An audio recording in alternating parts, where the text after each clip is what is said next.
Halo dan selamat datang kembali. Kita langsung aja nih bahas materi kiriman Anda kali ini. Ada transkrip wawancara TED yang isinya, wah, ide-ide besar semua dari Elon Musk. Iya benar. Mulai dari rencana agak gila ya, gali terowongan di bawah kota, terus mobil listrik yang bisa nyetir sendiri, atap rumah jadi panel surya, sampai, ya ampun, koloni di Mars. Ambisius banget emang, skalanya luar biasa. Bener. Nah, misi kita kali ini, kita coba bedah visi-visi ini ya. Cari benang merahnya, terus kita coba sajikan intisarinya. Masa depan kayak apa sih yang coba dia bangun? Ini semua dari sumber yang Anda kasih. Siap kita bongkar? Siap. Dan ini bukan cuma perbaikan kecil-kecilan loh ya. Ini benar-benar usaha buat, bayangin ulang infrastruktur hidup kita. Transportasi, energi, bahkan ya itu tadi, tempat tinggal manusia di semesta. Ayo kita lihat detailnya. Oke, kita mulai dari yang kedengarannya agak aneh mungkin ya. Gali terowongan. Kenapa sih dia tertarik banget sama galian? Nah, menurut wawancara itu, ini solusi dia buat masalah yang dia bilang paling menghancurkan jiwa. Tahu apa? Apa tuh? Macet. Macet parah, kayak di LA gitu contohnya. Oh, oke. Masuk akal sih kalau alasannya macet. Terus konsep terowongannya gimana? Jadi konsepnya itu bukan cuma terowongan biasa, tapi jaringan 3D gitu. Di sumber ini dijelasin mobil itu nanti naik ke semacam kereta luncur atau skate listrik. Skate listrik. Iya, kayak alas gitu. Terus mobil di atasnya diturunin pakai lift. Liftnya ukurannya cuma kayak 2 tempat parkir mobil. Efisien tempat ya? Betul. Nah, begitu di bawah, di terowongannya, nggak ada batas kecepatan praktis katanya. Desainnya memungkinkan sampai 200 km per jam. Wow, 200 km per jam. Perjalanan dari Westwood ke Bandara LAX yang biasanya bisa lama banget, jadi cuma 5-6 menit. Gitu klaimnya. Gila sih kalau beneran bisa secepat itu. Tapi kan biasanya kritik buat jalan baru atau terowongan baru itu, ya macetnya cuma pindah ke situ aja. Gimana dia jawab itu di sumber ini? Nah, ini dia nih bagian menariknya. Argumen dia di wawancara itu, kita kan bisa gali terowongan itu berlapis-lapis ke bawah, nggak cuma satu. Berlapis-lapis, kayak kue lapis. Haha, ya semacam itu. Dia bilang, tambang aja yang paling dalam itu jauh lebih dalam dari gedung tertinggi. Jadi, secara teori, mau sebanyak apapun volume lalu lintas, ya tinggal tambah aja lapisan terowongan ke bawah terus. Beda sama jalan di permukaan yang lahannya terbatas kan? Oke. Secara teori kedengarannya bisa ya. Tapi biayanya dong. Gali terowongan kan mahal banget. Wawancara itu nyebut contoh subway LA, 2 miliar dolar cuma buat 2,5 mil. Gila itu. Terus dia bilang bisa nekan biaya sampai 10 kali lipat. Gimana caranya? Nah, ini dia strateginya. Menurut sumber itu, ada 2 hal utama buat motong biaya gila-gilaan itu. Pertama, diameter terowongannya dibikin jauh lebih kecil. Lebih kecil. Iya, cukup buat si skate listrik tadi aja. Nggak perlu selebar terowongan biasa yang harus mikirin mobil bensin besar, jalur darurat, ventilasi asap, gitu-gitu. Ukuran lebih kecil ini langsung motong area penampang terowongan. Dan biaya itu sangat tergantung sama luas area ini. Bisa kepotong sampai 4 kali lipat katanya. Oke, diameter lebih kecil. Terus yang kedua? Yang kedua, dia mau bikin mesin bor terowongan yang canggih. Jadi mesinnya bisa ngebor sekaligus memasang dinding penyangganya. Jalan terus, nggak berhenti. Jadi ngebor, berhenti, pasang dinding, bor lagi gitu ya. Betul, mesin sekarang kan gitu, jadi separuh waktunya nggak ngebor. Nah, dia mau ini jalan terus. Plus, dia juga bilang mesin bor yang ada sekarang, itu tenaganya masih bisa ditingkatin lagi, masih jauh dari batas kekuatannya. Kombinasi semua ini, klaimnya di wawancara, bisa bikin biaya per mil turun lebih dari 10 kali lipat. Gokil sih targetnya. Sampai punya target aneh gitu ya di wawancara itu. Mau ngalahin kecepatan siput peliharaannya Gary dari SpongeBob. Iya, katanya sih Gary itu 14 kali lebih cepat dari mesin bor terowongan sekarang. Kedengeran lucu, tapi ya itu nunjukin ambisinya buat bikin proses ini cepat banget. Terus kenapa nggak mobil terbang aja sih? Dia kan suka tuh sama yang terbang-terbang. Roket gitu. Nah, itu juga dibahas di wawancara. Dia nyebutin beberapa tantangan praktis. Misalnya, bakal berisik banget katanya. Terus, angin dari baling-balingnya itu kenceng ke bawah. Sama ada faktor rasa cemas aja gitu ngelihat banyak benda terbang di atas kepala kita. Cemas gimana? Dia kasih contoh pikiran orang. Itu mobil terbang di atas, penutup rodanya dirawat bener nggak ya? Jangan-jangan lepas terus nimpa kepala gue. Gitu kira-kira. Haha, ada benernya juga sih ya. Terus, tadi katanya ada hubungan sama Hyperloop juga. Gimana tuh kaitannya? Iya, jadi gini, teknologi terowongan yang dia kembangin ini kan harus kuat nahan tekanan air tanah, bisa sampai 5 atau 6 atmosfer tekanannya. Nah, vakum buat Hyperloop itu cuma butuh tekanan negatif sekitar 1 atmosfer aja. Artinya, Artinya terowongan yang udah dirancang kuat buat nahan air itu otomatis udah lebih dari cukup kuat buat dijadiin jalur Hyperloop yang vakum. Ini buka kemungkinan buat rute jarak jauh antar kota, kayak DC ke New York, semuanya di bawah tanah. wah keren juga ya.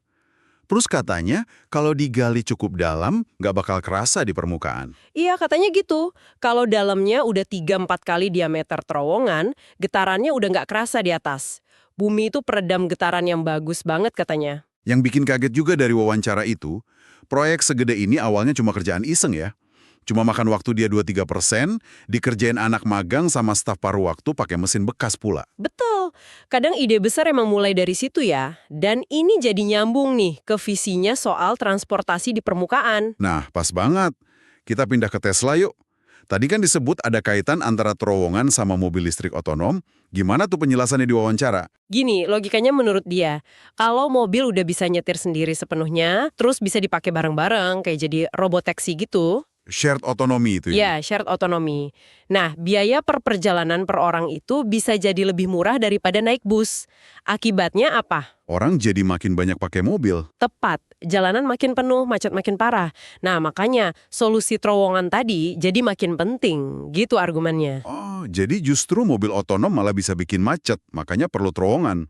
Oke, menarik cara mikirnya. Dan perlu diingat juga, tujuan awal Tesla seperti yang dia bilang di wawancara itu, ya buat ngebuktiin ke dunia kalau mobil listrik itu masa depan. Dulu kan banyak yang ngetawain ya. Iya sih, dulu kayaknya mustahil. Tapi sekarang, hampir semua pabrikan mobil besar punya rencana bikin mobil listrik. Walaupun ya tingkat keseriusannya beda-beda. Dia sendiri bilang di wawancara, dia bakal tetap di Tesla sejauh yang bisa saya bayangkan. Terus produk kunci Tesla apa aja yang dibahas di sana? Ada Model 3 sama Autopilot ya? Iya, Model 3 waktu itu baru memulai produksi katanya. Terus soal autopilot, dia tuh nge-push banget penggunaan kamera.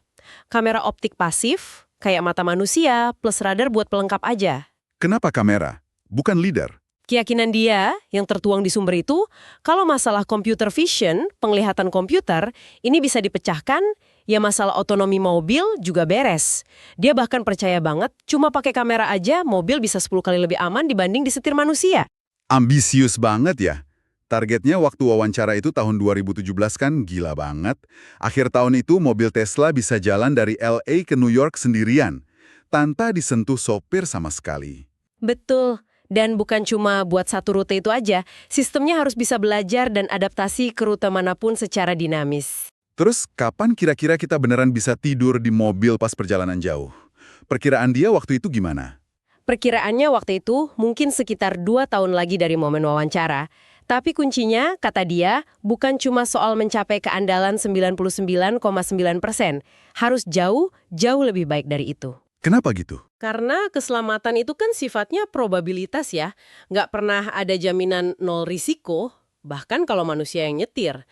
Nah, sistem otonom ini harus secara signifikan lebih aman.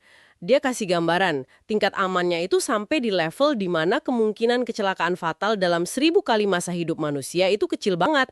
Baru deh kita bisa percaya buat tidur di mobil. Wow, standarnya tinggi banget. Terus ada konsep shared autonomy fleet tadi. Mobil kita bisa jadi taksi online sendiri gitu ya? Iya, idenya gitu. Mobil nganterin kita kerja, terus siangnya dia jalan sendiri, narik penumpang, dapat duit buat kita. Katanya bahkan bisa nutup biaya cicilan mobilnya. Dia kedengeran yakin banget di wawancara itu. Bilang 100% ini bakal kejadian, cuma masalah waktu aja. Wah, menarik juga ya idenya. Terus ada lagi nih, Tesla Semi. Truk listrik ya? Betul, truk semi heavy duty buat jarak jauh. Wawancara itu nunjukin gambar teasernya, kelihatan sangar gitu.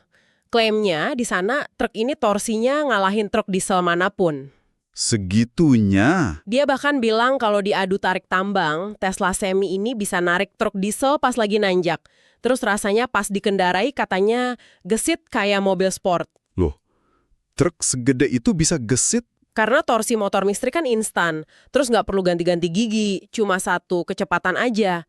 Dia ngaku udah nyoba prototipenya di parkiran dan bilang rasanya gila dan keren karena lincahnya itu padahal badannya bongsor. Oke. Dari truk sangar, kita geser lagi nih. Di wawancara itu ada gambar rumah yang kelihatannya biasa aja. Tapi ini ternyata ilustrasi visi dia buat rumah masa depan ya. Iya, rumah dengan mobil listrik di garasi, terus ada beberapa unit power wall, itu baterai rumah, nempel di dinding luar, dan atapnya, atapnya seluruhnya terbuat dari genteng kaca surya, solar roof namanya. Genteng kaca surya? Apa bedanya sama panel surya yang biasa kita lihat ditempel di atap? Nah, ini beda. Ini bukan panel yang ditempel di atas genteng, tapi gentengnya itu sendiri yang jadi panel surya. Bahannya dari kaca yang kuat banget. Oh, jadi gentengnya langsung nangkep matahari. Betul. Tekstur dan warnanya juga bisa macam-macam, jadi bisa disesuaikan sama desain rumah. Yang unik lagi, kalau dilihat dari jalanan, dari bawah, semua gentengnya kelihatan sama, nggak belang-belang aneh. Kok bisa? Karena ada lapisan khusus di dalamnya, kayak micro louver gitu. Lapisan ini pinter, dia ngatur pantulan cahaya, jadi dari bawah kelihatannya solid dan seragam aja. Tapi kalau dilihat dari atas, misalnya dari helikopter, baru kelihatan sel suryanya di balik beberapa genteng. Jadi nggak semua genteng perlu ada selnya, cuma di bagian atap yang banyak kena sinar matahari aja. Wah, canggih juga ya mikirin estetikanya. Terus hitung-hitungan ekonominya gimana? Menurut dia di wawancara itu, katanya menguntungkan ya. Nah, ini klaim dia yang paling kuat nih. Dia yakin banget biaya total pasang atap surya ini kalau dihitung sama nilai listrik yang dihasilkan atau dihemat selama masa pakainya, itu bakal lebih murah dibanding pasang atap biasa plus bayar tagihan listrik dari PLN terus-terusan. Serius? Lebih murah? Visinya jauh juga ya. Katanya dalam 15 tahun ke depan bakal aneh kalau lihat atap rumah tanpa panel surya. Iya, gitu prediksinya. Dan mungkin dalam 40-50 tahun, pas siklus orang ganti atap rumah, hampir semua rumah udah bakal pakai atap surya ini. Wawancara itu juga nyebutin kebanyakan rumah di AS itu luas atapnya cukup loh buat memenuhi semua kebutuhan listrik rumah itu, asal energinya bisa ditangkap dan disimpan dengan baik. Kuncinya berarti di penyimpanan energi juga ya, selain penangkapan? Tepat, dan jantung dari semua ini, mobil listrik, truk listrik, rumah surya tadi, itu kan sebenarnya baterai lithium ion yang makin murah dan makin bagus performanya. Ini emang keahlian intinya Tesla. Makanya mereka bangun Gigafactory itu ya, pabrik baterai raksasa. Betul banget. Di wawancara itu ada gambarnya, pabriknya gede banget, bentuknya kayak berlian gitu kalau udah jadi nanti. Posisinya juga unik, persis sejajar sama utara-selatan geografis. Kapasitas targetnya gila, 100 gigawatt per tahun atau mungkin bisa lebih. Udah produksi waktu wawancara itu? Udah mulai produksi katanya, dan ada videonya nunjukin kecepatan produksinya. Sel baterainya itu gerak cepet banget di lini produksi sampai kelihatan ngeblur kalau nggak pakai lampu sorot khusus. Gila. Terus butuh berapa banyak pabrik kayak gitu sih buat ngubah energi dunia jadi terbarukan semua? Ada estimasinya? Estimasi Biela di wawancara itu ya sekitar 100 pabrik skala gigafactory. Kedengerannya banyak banget ya 100, tapi menurut dia itu angka yang masih bisa dibayangkan lah, bukan hal mustahil. Tesla sendiri waktu itu berencana ngumumin lokasi 2-4 gigafactory baru lagi di tahun itu buat pasar global. Oke, dari urusan bumi, energi, transportasi, sekarang kita diajak ngeliat ke atas nih kayaknya, ke langit. Iya, kita ke SpaceX sekarang. Pencapaian terbesar SpaceX yang disorot di wawancara itu jelas banget ya, soal roket yang bisa dipakai ulang, reusable rocket. Disebutin waktu itu mereka udah berhasil mendaratkan booster roket 8 atau 9 kali. Bahkan, udah ada yang diterbangin lagi setelah mendarat. Iya, itu milestone penting banget. Dan dia nekenin di wawancara itu, kunci reusabilitas ini adalah harus cepat dan menyeluruh. Nggak bisa cuma sebagian atau lama prosesnya. Maksudnya gimana tuh? Dia pakai analogi pesawat terbang. Pesawat kan habis terbang, ya diperiksa sebentar, isi bahan bakar, terus terbang lagi. Nggak dikirim balik ke pabrik Boeing atau Airbus setiap habis dipakai kan? Nah, roket juga harus gitu, baru benar-benar ekonomis. Masuk akal. Nah, kemampuan roket pakai ulang inilah yang jadi fondasi mimpi besarnya ya, ke Mars. Betul, buat ngirim banyak orang ke Mars. Targetnya waktu wawancara itu ya mungkin 8-10 tahun lagi. Walaupun dia bilang target internal mereka lebih agresif lagi. Dan buat ke Mars itu, mereka lagi ngerancang roket baru yang ukurannya, wah, bikin melongo lihat visualisasinya di wawancara itu. Dibandingin sama orang, Roketnya setinggi gedung pencakar langit 40 lantai lebih. Gede banget emang. Daya dorongnya juga gila. Katanya 4 kali lipat lebih kuat dari roket Saturn V yang dulu bawa orang ke bulan. Setara kayak 120 pesawat Boeing 747 nyalain semua mesinnya barengan. Serius? Sebanyak itu? Iya, bahkan katanya roket ini saking kuatnya bisa bawa pesawat 747 yang lagi penuh penumpang, kargo, dan bahan bakar sebagai muatannya ke orbit. Bayangin aja. Gila sih. Nah, pertanyaan besarnya, kenapa harus Mars? Kenapa repot-repot mau bikin kota isinya 1 juta orang di sana? Apa jawabannya di wawancara itu? Jawabannya dia di situ agak filosofis ya. Ini soal gimana kita punya masa depan yang bikin kita semangat, yang menarik. Dia bilang harus ada alasan kamu bangun pagi. Apa yang kamu suka dari masa depan? Terus, hubungannya sama Mars? Nah, kalau masa depan itu nggak mencakup kita sebagai spesies yang bisa hidup di planet lain, menyebar di antara bintang-bintang, buat dia pribadi, masa depan kayak gitu tuh sangat menyedihkan. Jadi ini soal inspirasi, soal visi jangka panjang kemanusiaan. Tapi kan banyak juga yang kritik bilang ini cuma pengalihan isu aja. Di bumi kan banyak masalah mendesak. Perubahan iklim, kemiskinan. Kenapa malah mikirin Mars? Gimana dia nanggepin itu di wawancara? Argumen dia gini, soal energi berkelanjutan itu pasti akan terjadi kok, cepat atau lambat. Tesla dan kawan-kawan cuma berusaha mempercepat aja. Tapi, kalau soal jadi peradaban penjelajah antariksa itu nggak pasti terjadi. Nggak pasti gimana? Trennya malah nunjukin penurunan katanya. Dulu manusia bisa ke bulan, terus turun cuma bisa ke orbit rendah bumi. Bahkan sempat ada masa Amerika Serikat nggak bisa ngirim astronotnya sendiri ke orbit, harus numpang Rusia. Jadi nggak ada jaminan kemajuan di bidang ini. Dia juga bilang kalau teknologi itu nggak otomatis jadi lebih baik ya. Perlu kerja keras. Betul, dia kasih contoh peradaban kuno, kayak Mesir yang bisa bangun piramida, tapi terus lupa gimana caranya.